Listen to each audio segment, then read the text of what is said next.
In the headlines, our state braces for impact as Hurricane Irene eyes the Outer Banks. Where were you during this week's earthquake is the question many are asking. Animal advocates protest the release of a skin and bones pet now being sent back to its owner. And we bring you our exclusive interview with North Carolina's Speaker of the House during his visit to Rocky Mount. These stories and more coming up on NewsBreak starting now.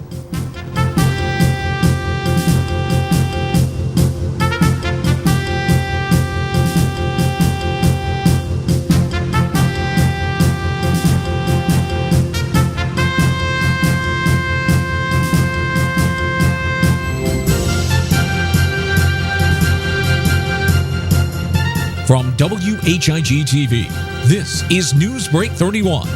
Now, here's Marie Torres. Hello, and thanks for tuning in to WHIG-TV Newsbreak, your voice in the community. I'm Marie Torres. Our state is on the lookout as Hurricane Irene threatens the Outer Banks. The storm, which is now a Category 3 with winds of 115 miles per hour, could reach our coast as early as Saturday night. Right now, Irene is over the Bahamas, traveling northwest at 12 miles per hour. If you remember, in 1999, Hurricane Floyd ripped through our area, making landfall as a Category 2. Right now, Irene is expected to hit the Outer Banks with the Twin Counties just barely within radar. Many experts say it's still a 50-50 chance she could go further eastward. The first sign of Irene in our state could come tomorrow night with tropical storm force winds and rain. The hurricane is expected to briefly become a Category 4 late tonight and early Friday, but it should return to a Category 3 status as it moves along North Carolina's coast. To see how you can get ready for her with checklists and what to do tips, go online to www.readync.com. We'll have more Hurricane Watch coverage with meteorologist Fred Holdsworth later on in this broadcast. This week, Irene sent an unexpected act of nature ahead of her. Many of you have been asked or have asked someone else by now, where were you when the earth quaked? Tuesday afternoon's 5.8 magnitude quake originating near Louisa in Mineral, Virginia sent tremors up and down most of the East Coast, with reports from Toronto, Canada to some parts of Georgia. According to the U.S. Geological Survey, the earthquake that was nearly 4 miles deep occurred in the Central Virginia seismic zone. The strongest earthquake in Virginia's history happened in May 1886 in Giles County at 5.9. The strongest ever recorded on the East Coast was also in 1889 in Charleston, South Carolina at a magnitude of 7.3. In the Twin Counties, emergency officials say they received nearly 300 calls from 1:45 to 1:50 p.m. Throughout all areas affected, there were only minor injuries and damages reported. And so the jokes are shaking some folks up with laughter. Check out this t-shirt already going viral from a friend on Facebook. It reads, "I survived the 2011 earthquake." Then it lists the states affected. And again, that's just one of many comedic statements going on online. In other news, North Carolina's Speaker of the House was in town this week. Speaker Tom Tillis spoke to a very crowded room at Garner's restaurant about some of the top issues our state is dealing with. After this legislative town hall meeting, we too had the chance to speak one-on-one with him. Take a look. Fact of the matter. Tell us how everything went today. It was great. It was a great turnout, active group. The thing I like about these meetings, and we've tried to say up front, these are not pep rallies. These are sessions where we want people to ask tough questions, come with good ideas so that we can go away and learn from it. Okay, and currently the city of Rocky Mount has some of the highest unemployment rates in the state. Tell us what work you and your colleagues are doing to help change that. Well, first and foremost, we're trying to get government out of the way by lowering taxes, out of the way by putting regulations in place that make sense but are not burdensome, trying to do the things that primarily small businesses, but all businesses need to be able to run and profit and grow. We're also trying to make the state more attractive to businesses that are thinking about relocating, particularly to the Southeast, and we want to be the most competitive state in the Southeast. Those are the sorts of things we can do to help regions like Rocky Mount. Okay, and a recent News and Observer article, it mentioned you defending your record. Right. Tell us, what are the issues you've most had to defend? Well, I think it was less. That article was about one of the first town halls that happened back in my neck of the woods. We had probably 250 people there, and it was going out and explaining what we're doing, explaining why we needed to do medical malpractice reform, tort reform, workers' compensation reform, annexation reform, these things that past leaders have not stepped up and done. We wanted to explain why we thought they were the most important things that we could do. And then there are always questions, when you're talking about a right or left agenda items, people are asking questions, and I'm perfectly happy, as I did here today, to explain why we are moving forward with legislation that we're moving forward. Okay, and speaking of that, the recent vetoes and overrides going on at the state, just tell us how are relations now between, in the House and also between the governor and the House? Well, I think that the minority party is still struggling with the reality that they lost last year. I mean, they really are. They were in power for 140 years. I'm sure it's a difficult cultural challenge for them. But I will tell you, we've had far better bipartisan cooperation than I ever witnessed in the prior 4 years that I was here. We literally have Democrats join with us to override a Democrat governor's vetoes. That is about as bipartisan as it gets. That means that those people who I applaud, those Democrats who voted with us, set aside politics and voted principle, and they voted on measures that will have a direct positive impact on jobs and the economy, and I'm proud to serve with them. All right, and with the job cuts in education, that was a big topic today as well. How do you think this will affect student performance? I don't think that it will. I think that if you take a look at what we tried to focus on was to ensure that they continue to have the same level of funding for the classroom. Teachers and teaching assistants, the things in the classroom. We sent the very clear message to the school systems, though, they needed to take the cost out of other areas, focus on classroom outcomes. Now that we're in the interim, we have the opportunity to really go in and say, how can we better enable the school systems and educators, teachers in particular? They are the heart at everything that we're doing. How do we empower them, enable them to do what they want to do in those classrooms? Right now, Raleigh spent more time controlling what teachers can do, controlling what they do in the classroom. We want to provide them more flexibility. We need their input to know what that needs to look like.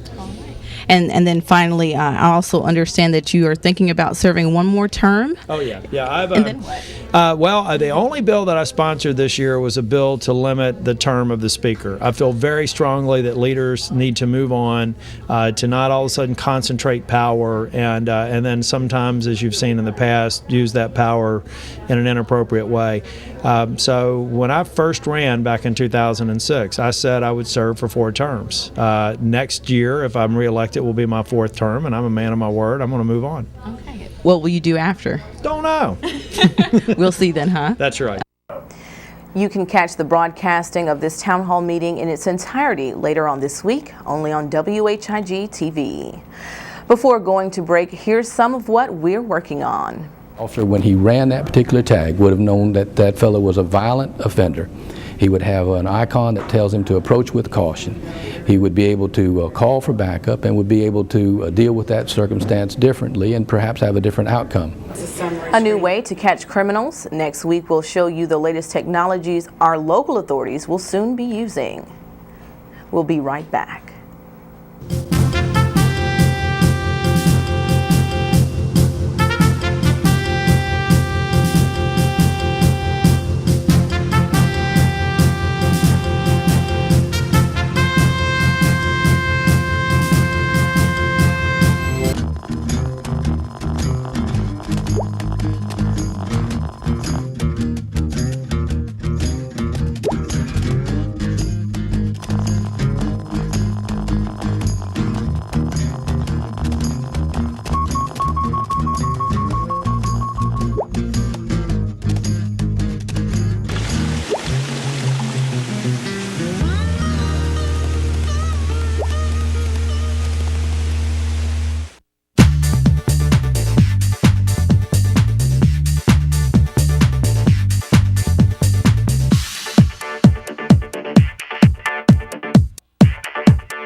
The Country Inn & Suites is your home away from home with a staff that always treats you as family.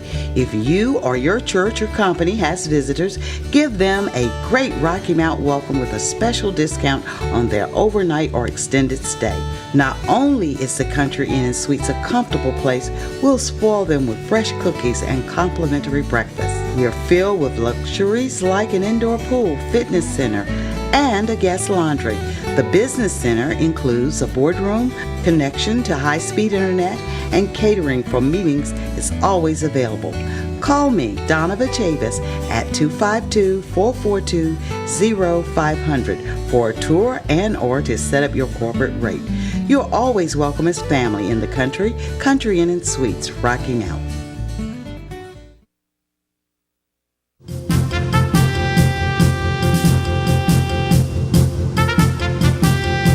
Welcome back to WHIG TV Newsbreak. I'm Marie Torres.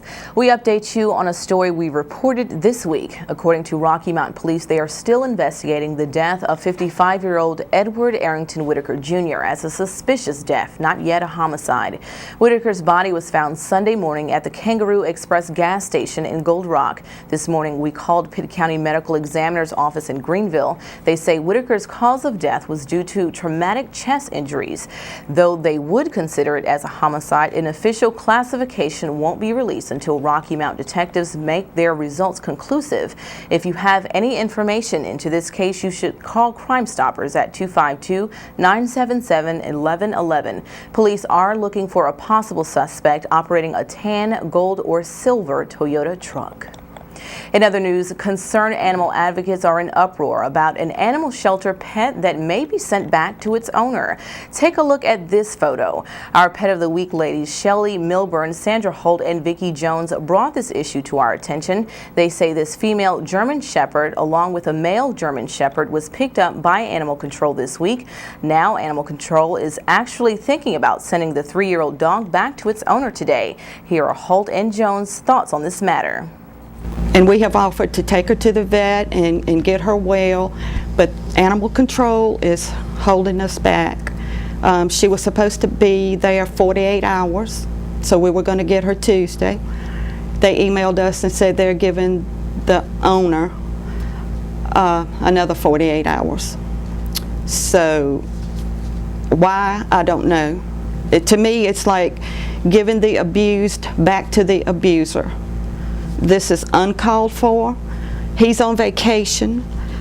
He can afford a vacation. He can afford to feed these animals. The vet said she has a tick-borne disease. It is treatable. If the owner cared about her, he would have taken her to the vet and started this treatment when she was born. But he didn't do that. That's abuse to me. You can see that dog is skin and bones right there. I mean, you know, if that's not abuse, I mean, to have an animal like that that's starving, and when they get like that and they get out, that's when they get in your trash and they tear up and they get hid in the roads because they're looking for food. I mean, you know, and you can clearly look at this and see something's wrong. It needed vetting 6-8 months, a year ago. I mean, not even for the tick-borne disease, if that's what this is. I mean, just by the appearance of the dog, he should have carried it to the vet. And the owner even admitted that he's never taken either one to the vet. Robert Hunt, Nash County's environmental health supervisor, confirms the disease the dog has. He told us over the phone yesterday the county has paid for a vet to look at the animal and antibiotics prescribed for her. He says Animal Control saw no clear signs of abuse and that other than her sickness, she was in no other bad condition, hence why they are reuniting her back with her owner. Hunt says they will require the owner to pay any fees associated with them holding the dog and reimbursement of her vet and prescription bills. Hunt adds if the owner does claim the dog today, they will be doing a follow-up visit with them. Animal advocates are expected to hold a protest at the shelter today at noon, at 1 p.m. And if anyone is interested in adopting an animal, they can email Sandy Holt at sholt@spcaanc.org. After the break, more severe weather coverage. How hard will our area be hit?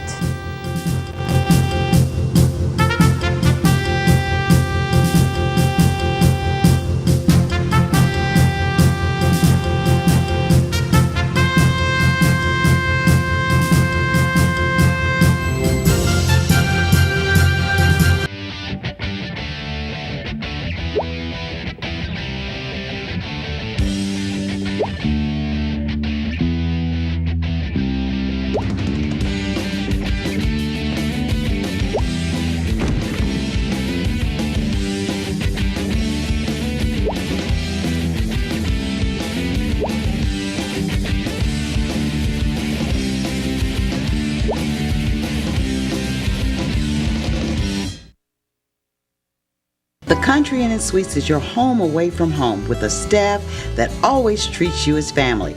If you or your church or company has visitors, give them a great Rocky Mount welcome with a special discount on their overnight or extended stay.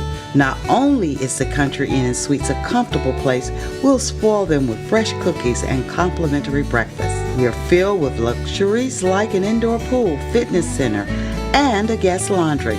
The business center includes a boardroom, connection to high-speed internet, and catering for meetings is always available. Call me, Donna Chavis, at 252-442-0500 for a tour and or to set up your corporate rate. You're always welcome as family in the Country Inn & Suites, Rocky Mount.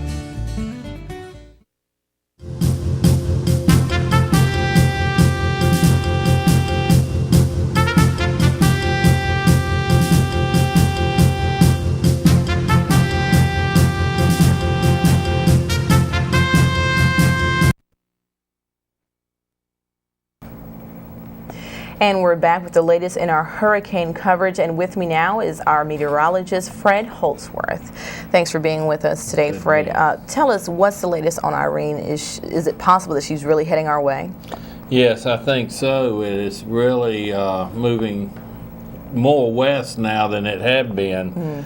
It seems like with each advisory, the track has nudged more to the west, which is not good news. And this is a strong storm right now, Category 3. Which is 115 miles per hour, and it's gusting up around 135, something like that. And once it clears the Bahamas, it's still in the Bahamas, and once it clears the Bahamas, then we're going to see some real strengthening, I believe. Okay, and I just received notice of this earlier today that Governor Beverly Perdue had called a state of emergency for counties east of I-95. So do you think really it's going to impact all of those counties in that area? Yes, I think we will have impact. As big a storm as this is, the tropical storm force winds stretch out 290 miles. And that's a huge storm. Right. Hurricane force winds stretch out 70 miles from the center. Wow. And those of you that are tracking the storm, it's located right now at 25.9 north, 76.8 west. And this position is about 75 miles north-northeast of Nassau in the Bahamas and 645 miles south of Cape Hatteras, North Carolina. Maximum sustained winds 115, and the movement is now north-northwest, so it's made the turn that we were looking for, turning more to the north-northwest now, and then it will turn to the north, and then we will see, once it makes that northerly turn, how long it holds on to that northerly course, and then we'll see what happens then. All right, and we know that in 1999 with Hurricane Floyd, that was just a Category 2.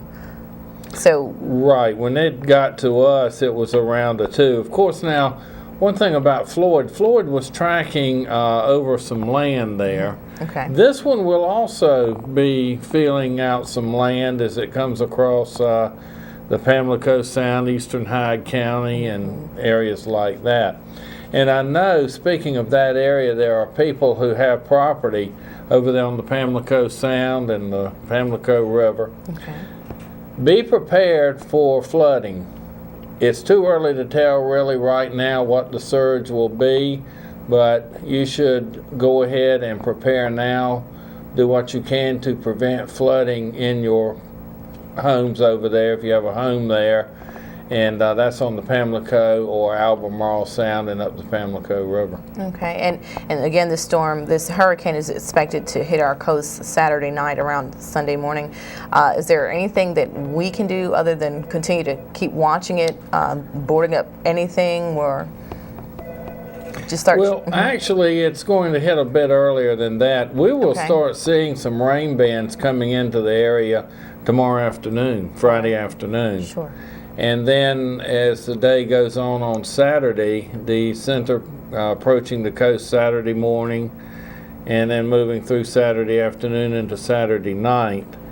And I would say, too, another thing, that if this storm is continuing into the nighttime hours, keep somebody awake. You don't want everybody to go to bed. Right. Just in case there is an emergency that develops. Okay, well, good. Thank you so much for that update, and give us our 5-day forecast as well, depending on what happens, right? Well, yes, Irene will certainly figure into this forecast, but for today we'll be sunny with a high of 92 degrees. The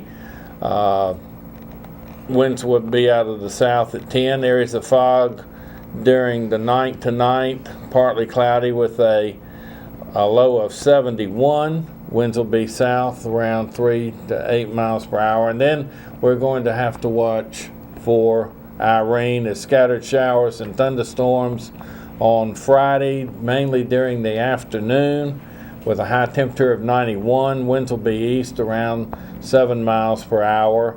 Friday night, scattered showers and thunderstorms, and then showers will become more likely during the night with a low of 72. We'll have showers on Saturday, and some of this rain could be quite heavy. High temperature on Saturday around 80 degrees. It'll be windy with a northeast wind increasing to around 25 miles per hour. We'll see gusts up at least around 40, and that could change and go higher later on in future forecasts. For Saturday night, showers will be likely with a low temperature of 70 degrees, and then a chance of showers early Sunday morning, and then we'll see a sunny sky as Irene pulls away. High on Sunday, 88 degrees, and a low of 65 Sunday night, and a sunny sky on Monday with a high of 87. All right. Well, thank you so much, Fred. And as always, we're bringing you the latest developments in weather. Stay tuned in the days ahead to see how we may be impacted. Our remaining students headed back to school today, so let the sporting events begin. The latest in sports is up next.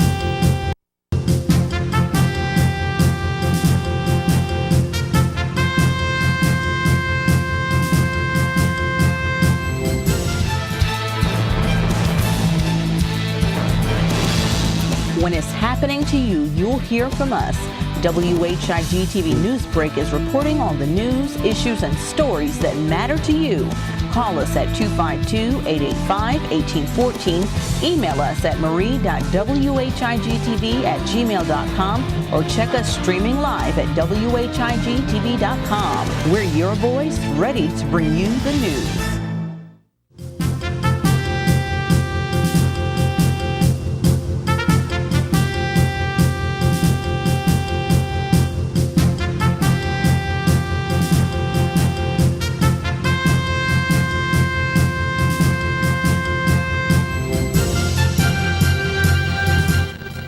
With us now is our sports reporter, Edward Green. What's the latest, Edward? Well, Marie, we've got some of this crazy weather going on right now, and it's been really confusing for a lot of people. Right. I know there's a lot of games that are being changed around right now, but we're going to get to that for high school football. All right. Well, I spoke with North Edgecombe coach Danny Ward in advance of their game that we will be filming this weekend against Southwest Edgecombe over there in Pine Tops. And I spoke to him about building on the last 2 seasons as well as what he's looking forward to in this week's game. So we are here at North Edgecombe High School with Coach Danny Ward. And Coach Ward, you guys are going to be playing Southwest Edgecombe. Always a rivalry game this time of year. Yes, it is.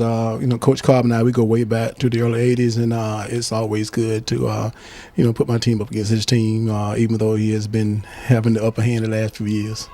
Well, you say he did, but last year you guys actually played a very close game against them, 22-14, got within striking distance a few times. What's going to be the difference this year to push you guys over the edge this time? Well, we got a lot of those guys back, and hopefully those guys remember that we had a shot at it, and his players did a great job at willing themselves that win. They didn't we didn't give it to them. They just wanted it, and they went and got it. So hopefully we'll take that experience of getting close and try to finish the job this year. You guys went 8-4 last year, one of the teams really on the rise for the area. What have you seen so far from last year that's kind of carried over positive into this year? Here again, the seniors, a lot of them were sophomores when we went to the Eastern Finals a couple years ago, and they got a chance to see both sides of it. They got a chance to see success and reaching your potential, and then they got a chance to see what happens when you don't play up to your potential, and they bought that in. And so the seniors has been doing a great job of telling the young guys and each other, hey, let's finish the job this year. When we get beat, let's get beat by somebody that's better. Let's not get beat because we didn't put forth effort. Your first game was at South Creek, a bit of a blowout. Were you able to learn anything that game as far as how your team is going so far in the early? Well, we like I said, the senior was ready to play, and I was a little surprised at the outcome. I thought it was going to be a much tougher game than it was. Of course, you can always pick up things from a game, and we picked up some things. There were some things we didn't do right, and we're going to try to correct those also. But at the same time, we want to make sure that they understand that we weren't that good. We just kind of put some things together, and then South Creek kind of fell apart. And I think that the experience that we have kind of helped us also.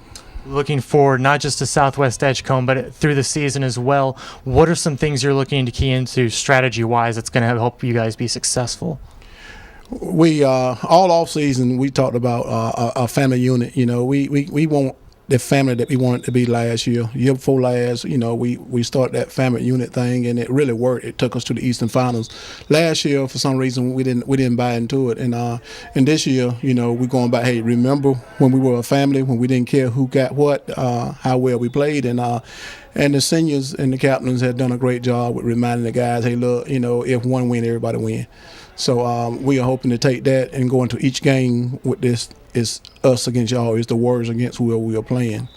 So we're hoping that philosophy will help us get through this. So that game will be taking place Friday night at 7:30. Also on tap this week, Tarboro looks to rebound from its stunning loss earlier on Monday by traveling to Washington. Rocky Mount plays its second of 3 straight road games at Bertie. Nash Central has a character game after its big win at home against Smithfield Selma. Northern Nash hopes to quickly brush off a disappointing loss Monday to Beddingfield as it travels to Southern Wayne. Beddingfield, meanwhile, heads to Southern Nash. Hunt continues its tough non-conference schedule at CB Aycock, and Fike looks to pick up its first win at Bunn. And some of these games have been moved to tonight due to weather. The ones we know for a fact right now are the Rocky Mount Bertie game and the Southern Nash Beddingfield contest. So Marie, another week of football and another great week of football, but also some crazy weather we might be having to deal with too. So hopefully all the kids can stay safe out there. That's right. All right. Well, thank you so much, Thanks, Edward. Marie. That's all for us here today on Newsbreak. We'll see you next time with more news that's impacting the community. For WHIG TV, I'm Marie Torres. Have a great day.